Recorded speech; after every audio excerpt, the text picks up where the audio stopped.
Well, hey, good morning, everybody. Thank you for continuing with us in our study of Matthew and the Daily Word. My name is Kyle. I'm one of the pastors here at Redeemer, and we're going to continue on with this story of the birth of the Messiah, the birth of the King. And we are going to see in chapter 2 two things, really, kind of two parts of the story: the visit of the Magi, or the wise men from the east, and the flight to Egypt, which was this preservation mechanism when we saw persecution happening at the time of Jesus' youth. So let me read through this with you, and we'll kind of go through some significant points and talk about it. So it says, "Now after Jesus was born in Bethlehem of Judea, in the days of Herod the king, behold, wise men from the east came to Jerusalem." So this is after the birth of Jesus. This is not the same evening that the angels visited the shepherds. This is not, it's the nativity scene that we typically know is usually a little bit conflated or pushed together with the wise men showing up at the same time. This would have been a few months later. And it says wise men from the east came to Jerusalem. And these wise men, we know from the east, are from the heritage of the Medo-Persian and Babylonian empires. These magicians, these guys who were well known in mathematics and science and astronomy and astrology and magic and all of these other things that kind of came together to make them sort of almost alchemist scholars. So and we know from Daniel's heritage that actually, as he interpreted the dream of Nebuchadnezzar, that he was made the head of these wise men groups. And so these wise men would have had a heritage of understanding not only Daniel's writings, so Daniel's prophecies, but also the other prophecies of Israel, because they would have been familiar with everything from the empire. And there were these prophecies of, Daniel's 70 weeks and then the Messiah being born. And so these wise men would have wanted to know what was going on. And so they come to Jerusalem saying, "Where is he who has been born King of the Jews? For we saw his star when it rose and have come to worship him." There's a question of what this star is. Many people think that it's a planetary conjunction, or Jupiter and Saturn coming together in the sky, or some type of supernova event or something. We can talk about that. The text doesn't really tell us, so we can't be dogmatic. But as we go on, I'll give you my reasons why I believe what it is. And it says, the star when it rose, and we have come to worship him. Now when Herod the king heard this, he was troubled, and all Jerusalem with him. And assembling all the chief priests and scribes of the people, he inquired of them where the Christ was to be born. And they told him, "In Bethlehem of Judea, for so it is written by the prophet, and you, O Bethlehem, in the land of Judah, are by no means least of the rulers of Judah. For from you shall come a ruler who will shepherd my people Israel." So Herod now is worried because he's king of the Jews, right? But these wise men are coming to worship the king because of these old prophecies. And so they're trying to figure out, where is this king born? And Herod wants to do something about this.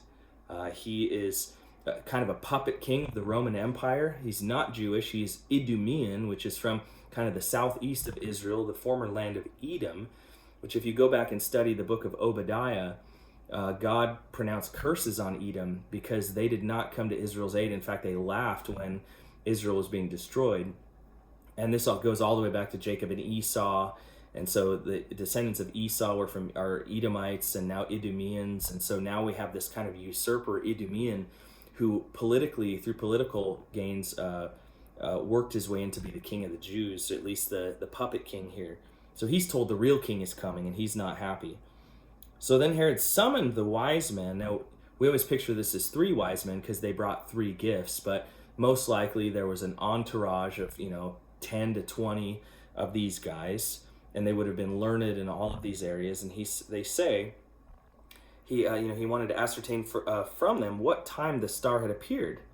And he sent them to Bethlehem, saying, "Go and search diligently for the child, and when you have found him, bring me word that I too may come and worship him." This is a false piety. This is a false sense of like, hey, come, I want to come with you and worship him. And what he's really got is a sword behind his back. So after listening to the king, they went on their way, and behold, the star that they had seen when it rose, now listen to this, went before them until it came to rest over the place where the child was. Now, let me ask you a question. If this was a planetary conjunction or some kind of cosmic event out in space, how could they in the east know exactly where to stop when in the west the star would have looked the same place in the sky? But here in Jerusalem, it says the star went up before them and they followed it. So this seems to be some sort of localized supernatural event and what I would call probably a manifestation of the Shekinah glory of God actually leading them, very much like the cloud of pillar and smoke and fire in the wilderness led the Israelites as a visible sign of God's presence, that this localized Shekinah glory star actually went through the localized sky and came down and set itself right where the Messiah Christ was born and was laying there as a child. And so they knew exactly where to go. They didn't just look up in the sky and think, okay, that star 50 billion light years away is going to lead me to this little stable in Jerusalem or in Bethlehem. They would have known exactly where to go because the star went and right over the place where the child was. So when they saw the star, they rejoiced exceedingly with great joy. And going into the house, they saw the child with Mary, his mother, and they fell down and worshipped him. Now these guys would have been obviously clearly descendants of Daniel's little family of Magi who were faithful. They were coming to look for the Lord. They weren't coming to just study and scholarly, and they were actually coming to worship. So it says, and they fell down and worshipped him. Then opening their treasures, they offered him gifts of gold and frankincense and myrrh. And these would have been royalty gifts. These were gifts that you would lay at the feet of a king. Gold and these expensive spices and exotic things from other places. And being warned in a dream not to return to Herod, they departed to their own country another way. So again, with this heritage of being connected to Daniel, and also, with this idea that Herod had really usurped the throne and it helped the Roman Empire pacify the entire region. He was their king, at least politically, but they said, no, we're coming to worship the true king. So then as that scene ends, we see another scene, and we're told here that now when they had departed, the wise men, behold, an angel of the Lord appeared to Joseph in a dream and said, rise and take the child and his mother and flee to Egypt and remain there as long as I tell you, for Herod is about to search for the child and destroy him. And he rose and took the child and his mother by night and departed to Egypt and remained there until the death of Herod.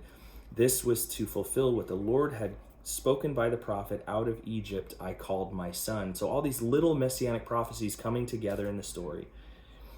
And we also see that Herod then gives a pronunciation that all of the male children in Bethlehem and all in the region who were 2 years old and younger. Now he knew the child had just been born. This is the cruelty of Herod. He said, I'm not taking any chances. They could have lied to me. He could have been born a year ago or 2 years ago. So we're going to kill everyone 2 years and under. And again, this was to fulfill what Jeremiah said. A voice was heard in Ramah, weeping in loud lamentations, Rachel weeping for her children. She refused to be comforted, for they are no more.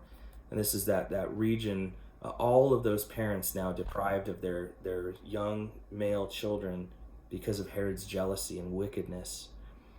And then in verse 19, but when Herod died, behold, an angel of the Lord appeared in a dream to Joseph and said, rise and take the child and his mother and go to the land of Israel, for those who sought the child's life are dead.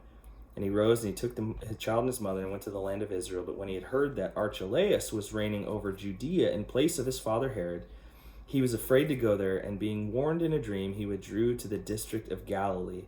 And he went and lived in a city called Nazareth, so that what was spoken of the prophets might be fulfilled, that he would be called a Nazarene. So now we have Archelaus. Who's this guy? Well, he is, when Herod the Great died, he had sons and a daughter, and they divided up the kingdom into 4 regions. So Archelaus was ruling over the region of Judea. So they kind of went around. They're like, we don't want anything to do with this guy. He was a bit rough. So we're going to go up and settle in Galilee, back kind of where our families are from, and we're going to settle in Nazareth, which tiny little village. It's almost like hiding out in plain sight. Nobody would have looked there. Insignificant place, but that is where God had decided that Jesus would spend his youth and grow up there. So that, again, out of obscurity, not out of popularity, not out of the most famous place, the biggest place, the most fancy upbringing. He's just a humble little guy in Nazareth. And again, you see all these great little prophecies coming together in the life of Jesus. So that's chapter 2. It's fun kind of stories that we're familiar with the Magi visiting and the flight to Egypt and Herod executing all those children, and then God overseeing this little family safely in Egypt and then bringing them back to Nazareth. So join us again tomorrow, and we'll talk about John the Baptist now coming as the precursor to the Messiah, paving the way for his ministry. So I hope you enjoyed that. We'll see you tomorrow.